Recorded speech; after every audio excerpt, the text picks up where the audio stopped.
أعمالنا من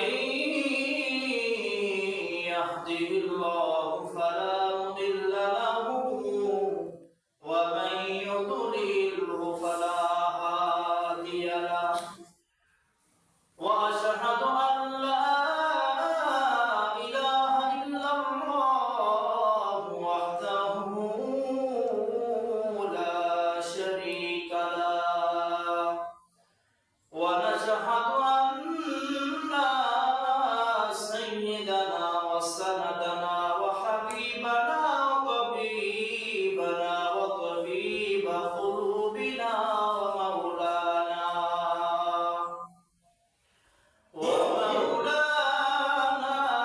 محمدا عبده ورسوله الذي أرسله الله تعالى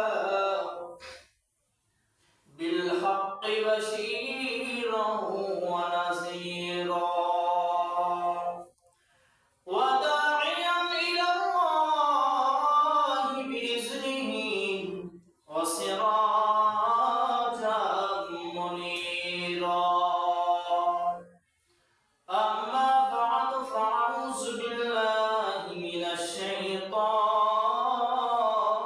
الرجيم بسم الله الرحمن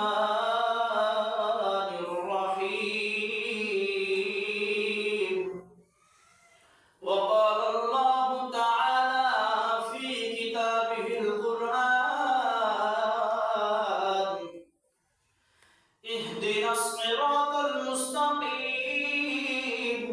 صراط الذين أنعمت عليهم غير المغضوب عليهم ولا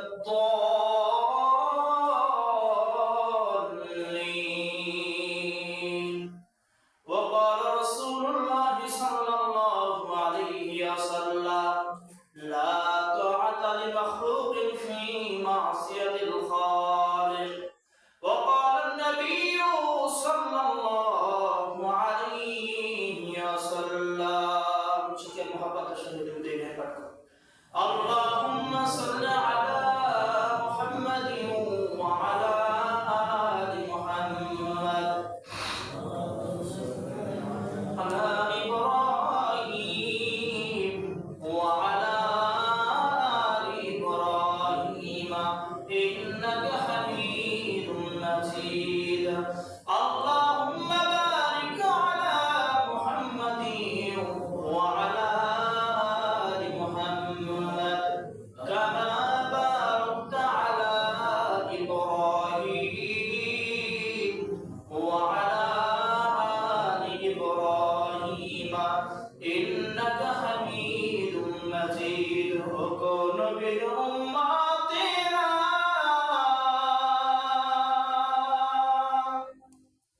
হয়ে আছি দিশাহারা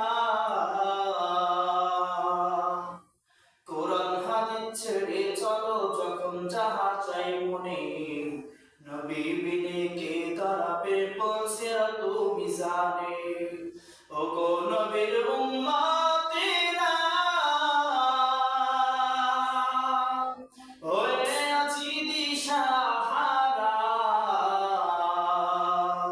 কোরআন হাদিস ছেড়ে চলো যখন যাহা চাই মনে নবী বিনে কে দাঁড়াবে পৌঁছিরাত মিজানে নবী আমার জীবন ভরে দিনের লাগি কষ্ট করে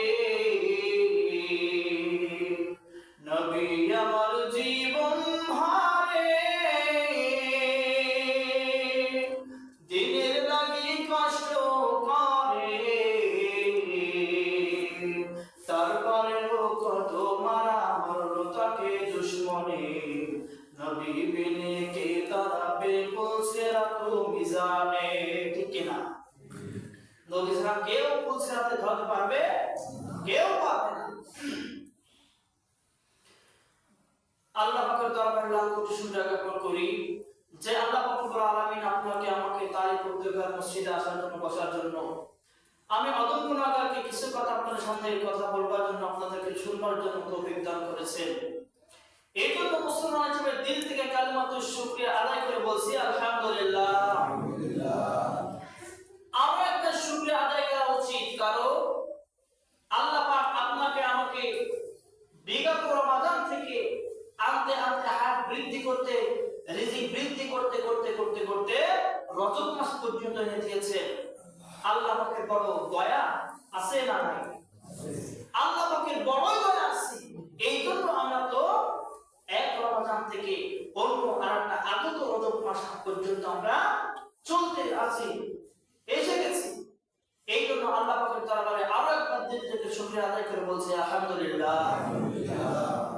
তো যে কথা বলতেছিলাম, রজব মাসের 27 তারিখে যদি কোনো বান্দার দরাকে আল্লাহ পাক তার আমলনামায় একা টানে 60 মাস পর্যন্ত রোজা রাখা সব লিখে দিয়েছে। সুবহানাল্লাহ। কয় মাস? 60 মাস।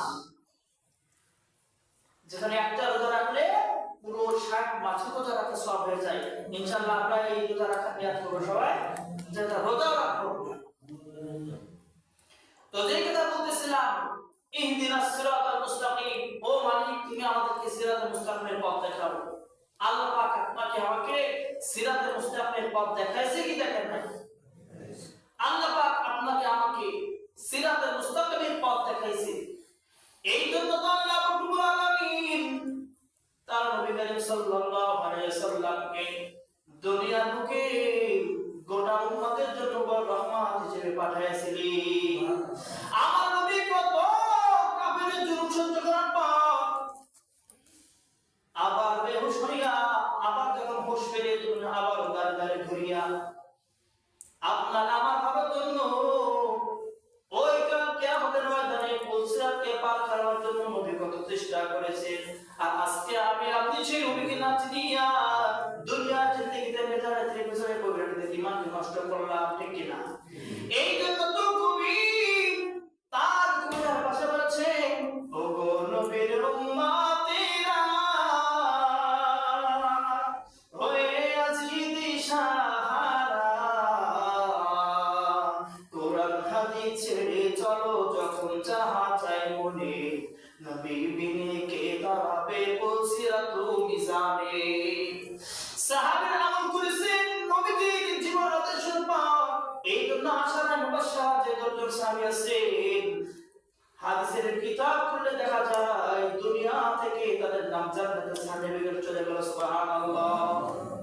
কত বড় ধনী সাহাবী, কেমন সাহাবী ছিলেন তারা, কেমন নবীজির কথা আমল করেছে। নবীজির দরবারে একজন গরীব সাহাবী এসে নবীকে জড়িয়ে বলতেছে, ইয়া রাসূলুল্লাহ, ইয়া হাবিবাল্লাহ, এমন কিছু আমল আমাদেরকে বলিয়া দিন যে আমল আমরা যদি করতে পারি আমাদের যে ধনী সাহাবী আছে তাদের থেকে অনেক ঊর্ধ্বে যেতে পারি। সুবহানাল্লাহ। গরীব সাহাবী সে বলতেছে, কেন? গরীব সাহাবী সে বলতেছে, ইয়া রাসূলুল্লাহ, হাবিবাল্লাহ, আপনার যে ধনী সাহাবী আছে তারা তো আমল করে, আবার নিজেদের সম্পদ আল্লাহর রাস্তায় খরচ করে আর আমাদের উপরে আমল করা শুরু করে দেয়। ও নবী, এক কাজ করে আমাদেরকে এমন কিছু আমলের কথা আপনারা বলে দিন যে আমলটা যদি করি তাহলে ধনী সাহাবীর উপরে চলে যাবে। সুবহানাল্লাহ।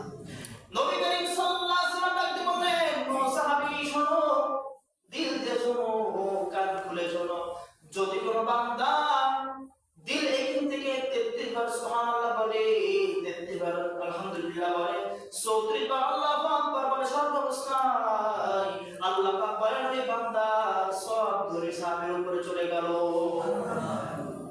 তাহলে 3 বার সুবহানাল্লাহ, 33 বার সুবহানাল্লাহ, 33 বার আলহামদুলিল্লাহ, 34 বার আল্লাহু আকবার, কত বড় ফজিলত। এখন সমাজে খোঁজ করে দেখা যায় অনেক নেতা নেত্রী আছে তারা বলে কোরআনের সঙ্গে রাজনীতির কোনো সম্পর্ক নাই। কোরআনের রাজনীতি আছে না নাই? বলে অনেক আছে। যদি কেউ বিশ্বাস না করে তাহলে তার জন্য বলবো তুমি কোরআনটা খুলে সূরা হজের 41 নম্বর আয়াতটা খুলে তাফসীর করো, দিন চলে যাবে তোমার। রাজনীতি শেষ হবে না। আল্লাহ পাক নিজেই তো রাজনীতি শিক্ষা দিয়েছে আর বলেছেন যদি কোরআনে যদি রাজনীতি না থাকে তাহলে তোমরা ধরে না দুনিয়ায় কোনো রাজনীতি চলে না। কারণ আমি মালিকের রাজনীতি সব থেকে বড় রাজনীতি। তোমাকে রাজনীতি শিক্ষা দেওয়ার জন্য আল্লাহ পাক দুনিয়াতে লক্ষাধিক পয়গম্বর প্রেরণ করেছেন। শুধু প্রেরণ করে ক্ষান্ত হয় না, নবীরা চলে গেছে, কথা ওয়ারিস থেকে গেছে। ইন্নাল উলামা ওয়ারাসাতুল আম্বিয়া। এই জন্য সাহাবারা বারবার দোয়া করেছেন, আল্লাহুম্মা হদিনাস সিরাতাল মুস্তাকিম। ও আল্লাহ, তুমি আমাদেরকে সরল সঠিক পথের দিক নির্দেশনা দিয়ে দাও। সাহাবারা বলেছে, আল্লাহ পাক করে দেখিয়েছে। বাকি ঘটনা আল্লাহ রব্বুল আলামিন সূরা বুঝে বলতে পারেন, কুতিলা আসহাবুল উখদুদিন নারি যাতিল ওয়াকুদ ইদহুম আলাইহা কুউদু ওয়া হুম আলা মা ইয়াফআলুনা বিল মুমিনিনা শুহুদ। মুসলমান ইমানদার ইদুন সাবধান, এই দেশের মুসলমানদের সন্দ ও মুসলমান গো, এই সুযোগে ইহুদি খ্রিস্টানের দালাল মুসলমানের সালাত তৈরি মুসলমান ঈমান থেকে নিতেছে। ইচ্ছা কি ইচ্ছা না?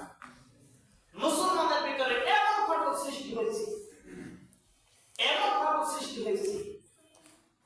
ইহুদিরা টাকা দেয়, আমি আপনি ভালোভাবে নামাজ পড়ি, আমার জন্য শুনে আমাকে গোপনের দেবী এমন ভাবে টাকা দেবে, এমন ভাবে ধন সম্পদের লোভ দেখাবে যে ধন সম্পদের লোভে পড়ে আমার ভিতরে কিন্তু রোগে বিস্তৃত শুরু হয়ে যাবে।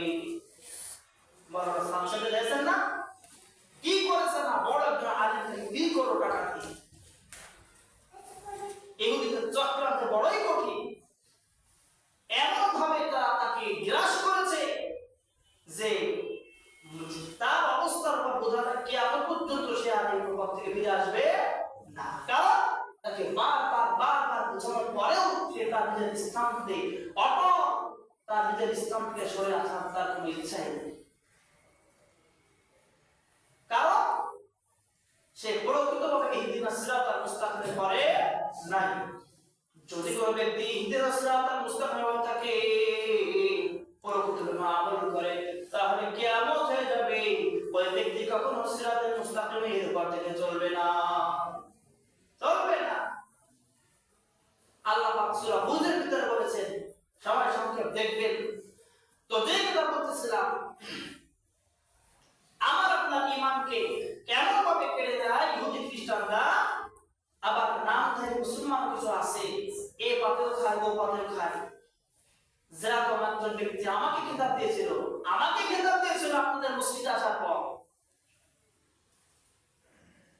ওই ইহুদিদের সঙ্গে তোমরা চলো না। কারণ কি এই ইমাম সাহেব যে পাতে খায় আর সেইভাবে মানুষের গীবাত করে। আমি নাকি মানুষের যে পাতে খায় সেই পাতে আবার চলি। এখন বলে আপনি সুদ খান, ঘুষ খান, আমি একজন ইমাম ভাইকে আপনাকে সাপোর্ট দিব। যদি আপনাকে আমি সাপোর্ট দিই তাহলে কি আমি আমার সিরাতে মুস্তাকিমে আছি? কখনো না। এই জন্য সাবধান, যা এই সমস্ত কথাবার্তা বলেন না। ও মুসলমানদের গোলাম, রাস্তা দিয়ে যখন মানুষ হেঁটে যায়, আমি ইমাম সাহেব তাদেরকে সালাম দিয়ে আসসালামু আলাইকুম ওয়া রাহমাতুল্লাহ, কেমন আছেন ভাই আপনারা? মেহমান তো খুব ভালো করে উত্তরটা দেয়, কিন্তু নামধারী কিছু মুনাফিক তাদেরকে আবার অবসরে গিয়ে বলে, ইমাম সাহেবকে যত ভালো মনে করো ততটা ভালো নয়, ওর মতন বেয়াদব সমাজে কেউ নাই। আমাকে বলে ওর মতন বেয়াদব কেউ নাই। কারণ তুমি যে সুদ খাও, তোমার সুদের বিরুদ্ধে কথা বলার কারণে আমার পরে যে ঝড়টা আসছে আমি তো বুঝতেই পারছি। আচ্ছা বলেন তো, আমাদের কামরুল ভাই সুদ খায়, কামরুল ভাই সুদ খায়। এখন আমি আপনাদের মসজিদে নতুন আসছি, এখানে কে সুদ খাইলো আর কে সুদ খাইলো না আমি জানি। এখন আমি সুদের ব্যাপার করতে গিয়ে যদি আপনার ঘাড়ে ঘাড়ে চলে যায় আর আপনি যদি এখানে সেখানে গিয়ে আমার বিরুদ্ধে কথা বলেন, তাহলে এটা আপনার বোকামি নাকি আপনার ভালো কোনো দিক? এটা হলো বোকামি। কারণ আপনি নিজেই তো প্রকাশ করে দিচ্ছেন আমি সুদ খাই, ইমাম সাহেব আমাকে উদ্দেশ্য করে কথা বলেছে।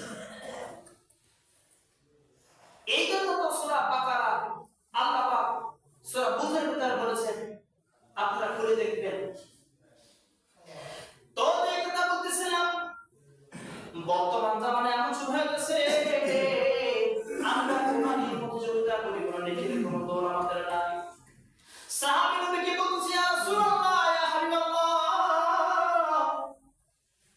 আমার যে জমি সাহাবী ভাই আছে যে আল্লাহর রাস্তায় ধর্ম সম্পদ খরচ করে দেওয়ার অনেক করে নাম লেখা, ও নবী এমন কোন আমলের কথা বলিয়া দিন যে আমলের কারণে আমি বড় ধনী সাহাবীদের উপরে আমল করতে পারি।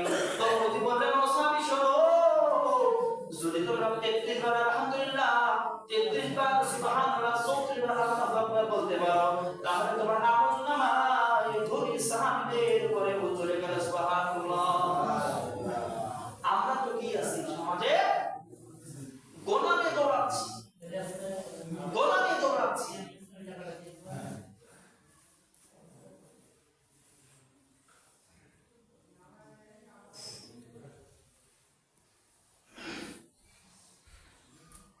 আমি আপনি গোলামে দৌড়াচ্ছি। কেমন গোলামে দৌড়াচ্ছি আমরা? আজকে নেতার সামনে চলতেছি, নেতা যখন বলে যে কোরআনের রাজনীতির কোনো সম্পর্ক নাই, আমি আপনি কিছুই বললাম না। আল্লাহ পাক কোরআনের ভিতরে নিজে বলেছেন, সূরা হজের 41 নম্বর আয়াত, আল্লাহ পাক রাজনীতি শিক্ষা দিয়েছেন কোরআন থেকে। কি থেকে? কোরআন থেকে। যেখানে আল্লাহ পাক নিজে শিক্ষা দিয়েছেন। এখন আপনি যদি এই কথা বলেন যে কোরআনে কোনো রাজনীতি নাই, তাহলে আল্লাহ পাক নিজে বলতেছে ওই ব্যক্তির মতো মুনাফিকার কেউ নাই। কারণ আমার আল্লাহটা খায়, আল্লাহটা পড়ে, আল্লাহ দুনিয়ায় ঘোরাফেরা করে, আবার কোরআনটা মিছিল মিটিং এ তারা বলে যে আমি আল্লাহটা খাই না, আল্লাহটা করি না, সুতরাং আল্লাহ কি বললো কি বললো না আমার শোনার কোনো টাইম নাই, আমি রাজনীতি করি তো পরিবারের নাউজুবিল্লাহ। এমন রাজনীতি বাংলাদেশের মানুষ আর দেখতে চায় না।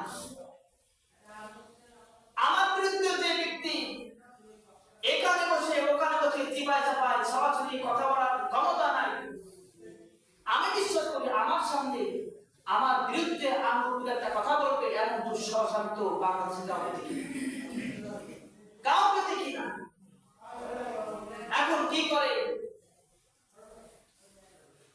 অলরেডি বলেই ফেলেছে আমরা নাকি খাল কেটে কুমির আনছি, আপনারা মুসলিমরা আমাকে খাল কেটে কুমির আনছেন, আমি কি কুমির খাল কেটে কুমির আনছি।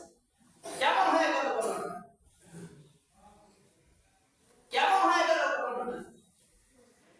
যদি নবীজির হাদিস আমল করে চলতেন তাহলে এই কথাটা বলতেন না যে খাল কেটে কুমির এনেছি। এখন কি করতে হবে? ইমাম সাহেবকে টাইট করতে হবে, আমি সুদ খাই, আমার সুদের বিরুদ্ধে কথা বলেছি, যেইভাবে হোক। আবার শুনেছি নাকি সমাজে তার নাম হয়ে গেছে জাদুকর, এমন জাদুবিদ্যা করতে জানে যে মানুষ বড় ভয় পায়, তাকে কেউ তার দিকে আঙ্গুল করে তাকায় না। অথচ কি করতে হবে? আমি মানুষের চাপস, আমি তো সারাদিন কত গুনার কাজ করি। তো বলেন তো আপনারা তো মসজিদে আমি প্রায় 6 মাস, কয় মাস? 6 মাস। আপনাদের চোখে পড়েছে আমার কোনো খারাপ কোনো বিষয়? এখন আমি যখন মসজিদের বারান্দায় বসে অন্যান্য মসজিদের মুসাল্লিদের সালাম দিই, তারাও মুক্ততে বলতেছে ইমাম সাহেব খুব ভালো। এখন মেহমান আরেকজন কি বলতেছে, আপনাদের মসজিদের ইমাম সাহেবটা খুব ভালো। দেখলে রাস্তাঘাটে সালাম দেয়, কত সুন্দর আলাপ ব্যবহার আচরণ। এখন এই জাদুকর কি করে? বলতেছে ইমাম সাহেবকে যতটা ভালো মনে করেছে ততটা ভালো না, কারণ ওর মতন বেয়াদব সমাজের ভিতরে যাবেন নাউজুবিল্লাহ। আমার মতন বেয়াদব সমাজে নাই। এখন কি করতে হবে? জাদুকর তো নাম লিখাইছে, যেভাবে হোক ইমাম সাহেবকে ট্যাগ করা লাগবে। এখন কি করে? যারা মসজিদে চাঁদা দেয় তাদের দ্বারে দ্বারে ঘুরে ঘুরে ইমাম সাহেবের বেতন বন্ধ করা যায় কিভাবে? ইমাম সাহেবের বেতন বন্ধ করা যায় কিভাবে? সেই চেষ্টা করতেছে। চেষ্টা করতে করতে অলরেডি এক পর্যায়ে চলে গেছে। যে ব্যক্তি 500 টাকা দেয়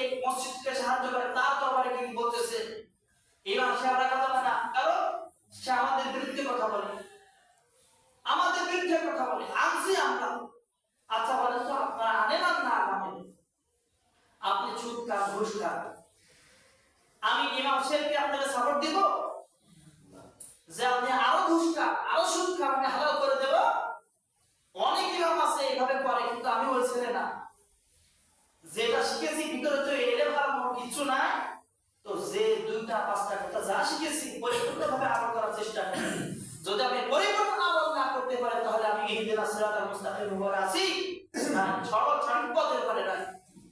এই জন্য কি করতে হবে আমাকে দাঁড়ানোর জন্য কত পায়টা যদি আমি ভাষা থেকে শুরু নিয়ে এই পর্যন্ত চলতে আছে যদি কলম দিয়ে গায়ে পাতাই লিখা শুরু হয় তো মনে হয় এখনো পর্যন্ত শেষ হবে না, এত চক্রান্ত চলতেছে। বাজারে বসে জায়গায় বসে কত মানে টিভিতে অ্যাড্রেস দেয় না, ওই রকম অ্যাড্রেস দেওয়া দিচ্ছি মাসে কেন লাগবে, কি করা যায়? কথাগুলো তো বাইরে যাচ্ছে, এরকম কথা থাকে আপনি আলহামদুলিল্লাহ বলবেন। এখন যে কথা বললাম যদি আমি আপনার সঙ্গে সুখার সঙ্গে সাপোর্ট দিই তাহলে আমি মাসে ইহদিনাস সিরাতাল মুস্তাকিম নাই। অনেক লোক বলতে আসেন আল্লাহ বাড়িতে আপনারা বসে আলাদা শুনে নেবেন। তো যে কথা বলতেছিলাম সাহাবীরা আমল করতেছে, ইয়া রাসূলুল্লাহ ইয়া হাবিবাল্লাহ, এইভাবে সাহাবীরা তো আমল করেছে। ছোট ছোট দুটা বাচ্চা সাহাবী তারা কিভাবে ইহদিনাস সিরাতাল মুস্তাকিম ভাবে আছে, তারা কিভাবে সিরাতে মুস্তাকিমকে সঠিকভাবে আমল করেছে খেয়াল করে শুনেন। ছোট ছোট দুটা বাচ্চা, বাপ মা মারা গেছে অনেক আগে, মারা যাওয়ার পর তারা বলতেছে, দুই ভাই তারা জ্ঞান করেছে যে ভাই বাপ মা তো দুনিয়ায় কেউ নাই, এক কাজ করা যায়, সামনে তো বদরের যুদ্ধ আসতেছে, আমরা দুই ভাই বদরের যুদ্ধ করে যা শাহাদাত বরণ করি, তাহলে দুনিয়া থেকে আমরা জান্নাতের খাতায় সার্টিফিকেট নাম লেখাতে পারি। তো ভাই বলতেছে ভালো বিষয়। তারা নবী করিম সাল্লাল্লাহু আলাইহি ওয়াসাল্লামের দরবারে গিয়ে বলতে, ইয়া রাসূলুল্লাহ ইয়া হাবিবাল্লাহ, আমরা তো নিয়াত করেছিলাম সামনে নাকি বদরের যুদ্ধ আছে, জিহাদের সময় আসতেছে, আমরা নিয়াত করেছি জিহাদের ময়দানে আমরা অংশগ্রহণ করব। এই কথা তারা বলেছে।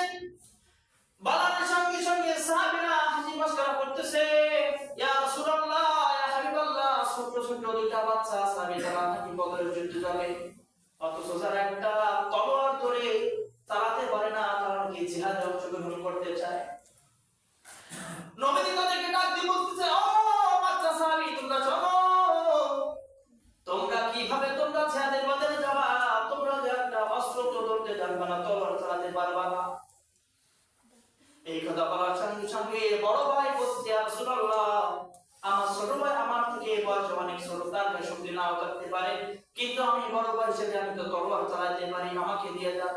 এই বলার সঙ্গে সঙ্গে নবী বলতেছে, ও সাহাবী, তোমরা কি বলো, তাকে কি জিহাদের ময়দানে নেওয়া যায়? ছোট ভাই আবার বলতে, ইয়া রাসূলুল্লাহ, ও নবীজি, যদি বড় ভাইকে জিহাদের ময়দানে নিয়ে যান তাহলে আমাকেও নিয়ে যেতে হবে। কারণ কি আমার বড় ভাইকে দেখতেছে আমার থেকে তার গায়ে কিন্তু বেশি শক্তি, আমার সুবহানাল্লাহ, বেশি শক্তি না। এই কথা যখন বলেছে বলার সঙ্গে সঙ্গে সাহাবীরা তো হাসতেছে, আবার মিষ্টি হাসতেছে। আবার সাহাবীরা বলছে, ইয়া রাসূলুল্লাহ, যদি দুই ভাই জিহাদের ময়দানে যায় তাহলে তাদেরকে একটা কুস্তিতে লাগাইয়া দেন, যার গায়ে বেশি শক্তি আছে তাকে আমরা জিহাদের ময়দানে নিয়ে যাব। এক পর্যায়ে কুস্তি লাগানো শুরু, টানাটানি ধস্তাধস্তি শুরু হয়ে গেছে। হঠাৎ করে এক পর্যায়ে বড় ভাই তার ছোট ভাইকে বুকের নিচে চাপতে ধরেছে। ছোট ভাই যখন তাকে আমাকে চাপতে ধরেছে, ধরার সঙ্গে সঙ্গে ছোট ভাই তার বড় ভাইয়ের কানের সঙ্গে মুখ লাগায় বলে, ও ভাই, আজকে তুমি যদি আমাকে চেপে ধরো তাহলে আমি তো নিয়াত করেছিলাম দুই ভাই একসঙ্গে জিহাদের ময়দানে যাব, তুমি যদি আমাকে ছেড়ে না দাও তাহলে নবীজি তোমাকে নিয়ে যাবে আর আমাকে বাসায় রেখে যাবে। ও ভাই, একটু নরম হয়ে যাও, একটু দুর্বল ভাব ধরো, তাহলে নবীজি কি করবে সে বুঝতে পারবে যে ছোট ভাইয়ের শক্তি আছে। এই কথা যখন তারা ফিসফিসে বলতেছে, বলার সঙ্গে সঙ্গে সাহাবীদের কান পর্যন্ত চলে গেছে, নবীদের কানে চলে গেছে। যাওয়ার সঙ্গে সঙ্গে তারা মিসমিস করে হাসতেছে। এক রাতে ছোট ভাই বলছে, ইয়া রাসূলুল্লাহ, নবীজি দেখেছেন, আপনি না বলছেন যে আমার বড় ভাইয়ের শক্তি বেশি, আমি তাকে ধরেছি চেপে, আমার শক্তি বেশি, আমাকে নিয়ে যা। এইভাবে তারা অকর্তে করতে অনেক চেষ্টা করার পর নবীজি তাদের উভয়কে জিহাদের ময়দানে নিয়ে গেলেন। তাহলে দেখেন ইহদিনাস সিরাতাল মুস্তাকিম কতটা সুন্দর একটা পথ, যে ব্যক্তি চলে তারপরে আমল করে চলতে পারে। তো যে কথা আমি বললাম, আল্লাহ পাক আমাদের প্রত্যেককে ইহদিনাস সিরাতাল মুস্তাকিমের উপর ভালোভাবে বিষয় ধরে রাখার তৌফিক দান করুন, সকলে বলে আমিন। ওয়া আখিরু দাওয়ানা আলহামদুলিল্লাহি রাব্বিল আলামিন।